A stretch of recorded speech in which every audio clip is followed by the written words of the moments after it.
சமூகத்திற்கிடையே தன் கருத்துக்களை பகிர்ந்து கொள்ள மனிதன் கட்டமைத்த பாலங்களே மொழிகள். ஆனால் சினிமா என்பது ஒரு காட்சி ஊடகம். ஒரு மொழியின் துணையின்றியே தான் சொல்ல வரும் கருத்தை பார்வையாளனுக்கு கடத்தும் சக்தி சினிமாவுக்கு உண்டு. அதனைத்தான் பேசும் படம் திரைப்படத்தில் நிரூபித்து காட்டினார் கமலஹாசன். மொழிகளை கடந்து நிற்கும் சினிமா OTT தளங்களின் வரவால் உலக மொழிகளை எல்லாம் உள்ளங்கைக்குள் கொண்டு வந்து சேர்த்திருக்கிறது. ஒருவன் ஒருவன் முதலாளி என முத்துப்பட பாடலை பாடிக்கொண்டு ஜாக்கி சான் வலம் வருவதும், தமிழை தவிர வேறு எந்த மொழியிலும் நடித்திராத விஜயகாந்த் கியா ஹுவா ராதா என ஹிந்தி பேசிக் கொண்டிருப்பதும் காலமாற்றத்தால் நிகழ்ந்த மாயாஜாலங்கள். தமிழா ஹிந்தியா என்கின்ற அரசியல் சர்ச்சைகளை எல்லாம் கடந்து கதையோட்டத்திற்காக பல தமிழ் திரைப்படங்களில் ஹிந்தி வசனங்கள் இடம்பெற்றிருக்கின்றன. காதலை வெளிப்படுத்துவதற்காகவும் கதாநாயகனின் வீர தீர பராக்கிரமத்தை பறைசாற்றுவதற்காகவும் நகைச்சுவை துணுக்குகளாகவும் இடம்பெறும் இத்தகைய காட்சிகள் மக்களின் வரவேற்பையும் பெற்றிருக்கின்றன. அதற்கு காரணம் சினிமா எனும் கலை வடிவம் மொழி எல்லைகளை கடந்தது என்பதுதான். ஏக் காவ் மே ஏக் கிசான் ரகதாத்தா என்பதுதான் அன்று முதல் இன்று வரை தமிழ் சினிமாவின் ஆக பிரபலமான ஹிந்தி வசனமாக இருக்கிறது.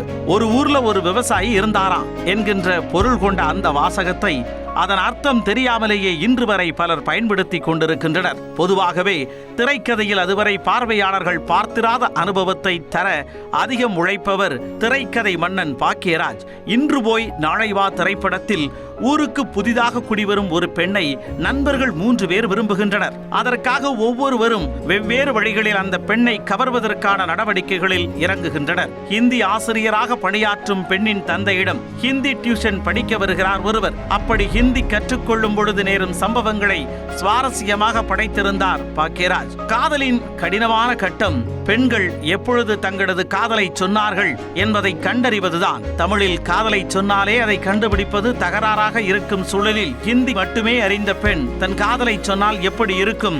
அதனை தலைவா படத்தில் ஒரு காட்சியாக வைத்தார் இயக்குனர் விஜய். நடிகர் சந்தானத்தின் உடல் மொழியும் வசன உச்சரிப்பும் அந்த காதல் காட்சியை நகைச்சுவை கொண்டாட்டமாக மாற்றியது. வாய்மொழியை காட்டிலும் வயிற்றின் மொழி வலிமையானது. அன்றாட உணவுக்காக வேலை தேடி அலையும் ஒருவர் கூர்க்கா வேலைதான் இருக்கிறது என தெரிய வந்தால் என்ன செய்வார்? அப்படி ஒரு காட்சி அண்ணாநகர் முதல் தெரு திரைப்படத்தில் இடம்பெற்றது. வேலையின்றி அலையும் சத்யராஜ் கிடைத்த வேலைக்கு கொடுத்த உடையை மாட்டிக்கொண்டு அரையுறை ஹிந்தியில் அலப்பறை செய்ய ஆரம்பித்து விடுவார். ஆனால் தனக்கு பிடித்த எம்ஜிஆர் பாடலை கூட எல்லோரும் அறியும் வண்ணம் தமிழில் பாட முடியாது என்பதுதான் அந்த கூர்க்கா வேடத்தின் உச்சகட்ட சோகம். குறைந்த பட்ஜெட், குறித்த டார்கெட் என்பதுதான் இன்றைக்கு தொழில் நிறுவனங்களின் தாரக மந்திரமாக இருக்கிறது. அது அப்படியே பரவி தமிழ்நாட்டில் சம்பா நடவு முதற்கொண்டு சலூன் கடை வரையில் புலம்பெயர் தொழிலாளர்களின் முகங்களை பார்க்க முடிகிறது. இந்த சூழலை மாவீரன் படத்தின் திரைக்கதையில் இணைத்திருந்தார் இயக்குனர் மடோன் அஸ்வின். புலம்பெயர் தொழிலாளர் என்று சொன்னால்தான் தனக்கு வேலை கிடைக்கும் என்று எண்ணி கட்டட வேலைக்கு வருகிறார் யோகி பாபு. அப்படி வந்த இடத்தில் அவருக்கு நடக்கும் எதிர்பாராத சம்பவம் பார்வையாளர்களை சிரிக்கவும் சிந்திக்கவும் வைக்கிறது. நான் உங்களுக்கு ஒரு பொருளை விற்கிறேன் என்றால் நான் உங்கள் மொழியை பேசுகிறேன். ஆனால் நான் உங்களிடம் ஒரு பொருளை வாங்குகிறேன் என்றால் நீங்கள் என் மொழியில் பேசுங்கள் என்று சொல்வார்கள். ஆனால் இந்த வரையறைக்குள் அடங்காதது அடகு கடை. தமிழ் சினிமாவில் ஹிந்தி அதிகம் புழங்கும் இடங்களாக காட்டப்படுவது அடகு கடைகளே. ஜெமினி திரைப்படத்தில் வட இந்தியர்கள் அதிகம் வசிக்கும் வடசென்னை பகுதியை கதையில் இணைத்திருந்தார் இயக்குனர் சரண். தமிழ் தெரியாத அடகு கடை உரிமையாளர் ஒருவரிடம் தனக்கு தெரிந்த ஒருவரின் கடனை அடைக்க கூடுதல் கால அவகாசம் கேட்டு வருவார் படத்தின் நாயகனான விக்ரம். கடன் அன்பை முறிக்கும். அந்த இடத்தில்தான் ஹீரோ ஹீரோயின் காதலுக்கான விதை ஊன்றப்படும். தமிழ்நாட்டிற்கு வந்த வட இந்தியர்களின் நிலை இப்படி இருக்க, வாழ்க்கையை நகர்த்த வட இந்தியாவிற்கு புலம்பெயர்ந்த தமிழர்களின் நிலையை விளக்கும் வகையிலும் சில படங்கள் வெளியாகின. அவற்றுக்குள் குறிப்பிடத்தக்க திரைப்படம் மணிரத்னம் இயக்கத்தில் வெளியான நாயகன். உடல் நலமில்லாத குழந்தையை தூக்கி கொண்டு மருத்துவமனைக்கு வருவார் கமல். ஆனால் மருத்துவர் அப்போது சிகிச்சை அளிக்க மறுத்து விடுவார். ஒருவர் தமிழும் ஒருவர் ஹிந்தியும் பேசிக் கொண்டிருக்க மருத்துவர் ஒரு உடன்பாட்டிற்கு வரவில்லை. எந்த மொழியில் சொன்னால் எதிராளிக்கு புரியுமோ அந்த மொழியில் சொன்னால் மட்டுமே அவசர காலங்களில் காரியம் நடக்கும் என்பதை உணர்ந்து கொள்ளும் கமல், வீட்டு அட்ரஸ் என்னான்னு கேளுங்க, குழந்தை குட்டி இருக்கான்னு என்னான்னு கேளுங்க, என்று கேட்க மிரண்டு போகிறார் மருத்துவர். அங்கு அச்சம் எனும் மொழியே அவசர சிகிச்சையின் அவசியத்தை மருத்துவருக்கு புரிய வைக்கிறது. மும்பையில் தமிழர்கள் அதிகம் வசிக்கும் தாராவி பகுதியை களமாக்கி காலாவை படமாக்கி இருந்தார் இயக்குனர் ப. ரஞ்சித். அடித்தட்டு மக்களின் வாழ்வியலும் அந்த மண்ணை அபகரிக்க துடிக்கும் அரசியலும் தான் காலாவின் கதை. தாராவிக்குள் நுழைந்து காலாவை மிரட்டும் ஹரிதாதாவை தாராவியை விட்டு வெளியேற விடாமல் செய்யும் காட்சி ரஜினியின் மாஸ் காட்சியாக ரசிகர்களின் மனதில் இடம் பிடித்திருக்கிறது. அங்கு காலாவின் மீது மக்கள் வைத்திருக்கும் அன்பென்னும் மொழியே ஹரிதாதாவின் ஆணவத்தை அசைத்து பார்க்கிறது. ஒரு மனிதனிடம் அவன் புரிந்து கொள்ளும் மொழியில் பேசினால் அது அவன் தலைக்கு செல்கிறது. ஆனால் அவனுடைய மொழியில் பேசினால் அது அவனது இதயத்திற்கு செல்கிறது என்று சொல்வார்கள். டெல்லியில் தமிழ் வாடிக்கையாளர்களை கவர நினைக்கும் மெக்கானிக் ஒருவர் தவறான வார்த்தைகளை கற்றுக்கொண்டு தாறுமாறாக பேசி விடுகிறார். அதற்கு தக்க பதிலடி தர தானும் சில ஹிந்தி வார்த்தைகளை கற்றுக்கொண்டு வருகிறார் அந்த வாடிக்கையாளர். மௌனராகம் திரைப்படத்தில் இடம்பெற்ற இந்த காட்சி இன்றும் பார்ப்போரை ரசித்து சிரிக்க வைக்கிறது. யமனின் பிடியில் சிக்கி சத்தியவானின் உயிரை சாவித்திரி மீட்டெடுத்த கதைதான் புது வடிவம் பூண்டு ரோஜாவாக உருவெடுத்தது. எல்லா மொழிக்கும் கண்ணீர் புரியும் என்கின்ற போது யமனுக்கு மட்டும் புரியாதா என்ன?